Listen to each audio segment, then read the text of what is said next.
Hey friends, welcome to Life Food. বেশ অনেক দিন পরে আপনাদের সাথে আবার গল্প করতে এলাম। মধ্যিখানে খানিক ব্যস্ততা ছিল।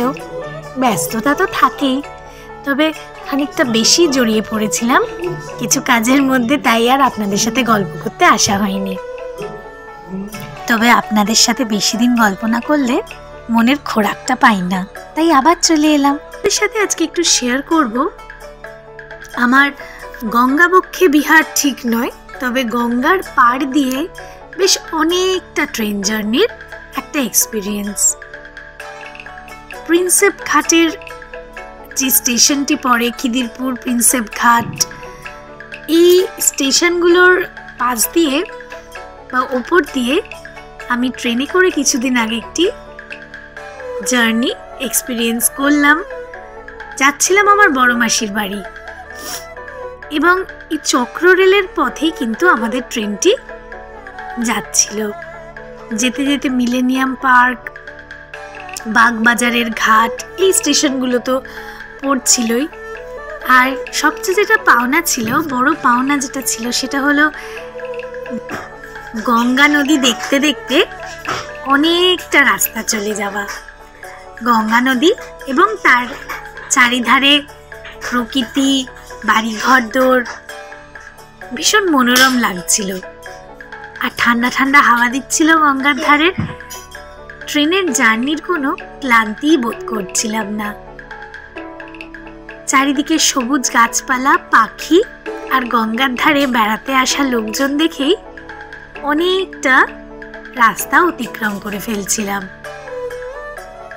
আপনাদের অনেকেই হয়তো এই পথে জার্নি করেছেন।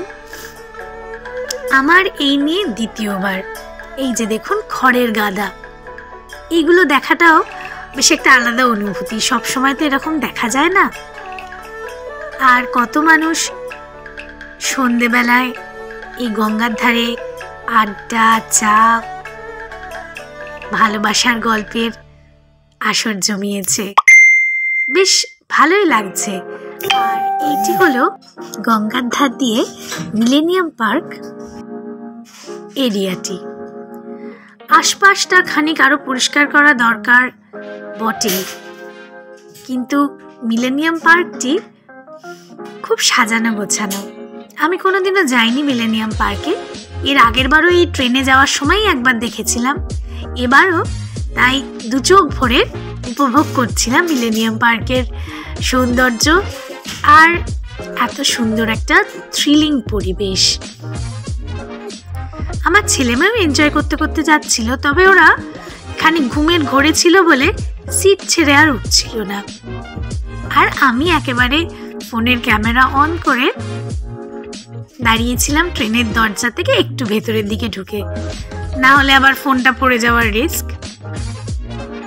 আপনাদের সাথে যতটা পারলাম শেয়ার করলাম এই ক্লিপিংসগুলো।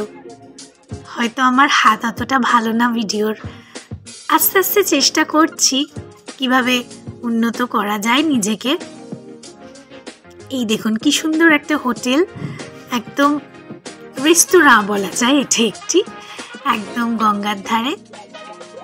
আপনারা এই শীতকালে কারা কারা কিরকম পিকনিক করছেন, কিরম সান্ধ্য আড্ডা দিচ্ছেন, আমার সাথে শেয়ার করুন আপনারা।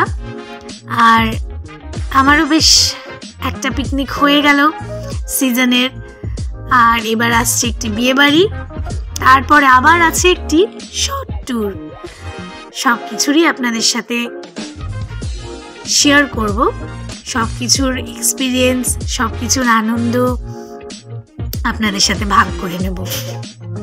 দেখতে দেখতে সন্ধে পড়ে গেল, আর আমাদের দ্বিতীয় হুগলি সেতু যেন অপরূপা। Please subscribe my channel. Lots of love to everyone. Goodbye.